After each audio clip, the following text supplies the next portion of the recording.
In today's video, I'm going to teach you how to tag in Wrike. Tagging in Wrike terms means placing the same project into multiple spaces so teams can find and report on it without creating duplicates. It's a simple process, and I'll walk you through it from start to finish. Start by going to Wrike in your browser. Once you're in your workspace, look to the left-hand side for the main sidebar. If it's collapsed, click it to open navigation so you can see your spaces, folders, and projects. Next, choose the project you want to tag.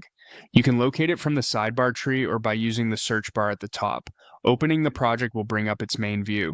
On the right, open the info panel to see the project's details. This panel includes key fields like status, dates, and most important for this tutorial, the locations or space field that shows where the project currently lives.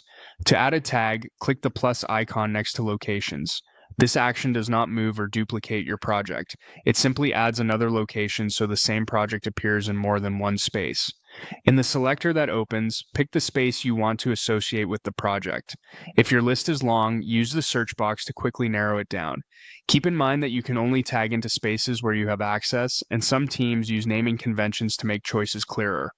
If you want the project to show up in more than one additional place, repeat the same action and add another space. Multi-tagging is useful when work spans departments like design and marketing, or when a project contributes to a program-level space.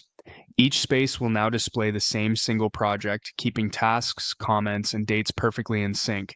If you added a space by mistake, it's just as easy to clean up. In the Locations area, hover over the space you want to remove and click the Remove option. This doesn't delete the project, it only takes away that one tag, so your primary location and all project data remain intact. Depending on permissions, some spaces may be locked. If you can't add or remove a tag, contact a space admin. To confirm everything worked, glance at the Locations field or check the breadcrumb at the top of the project. You should see the spaces listed there. That's it. You've learned how to tag a project in Wrike, add extra spaces for visibility, and remove them when needed. Thanks for watching, and happy organizing.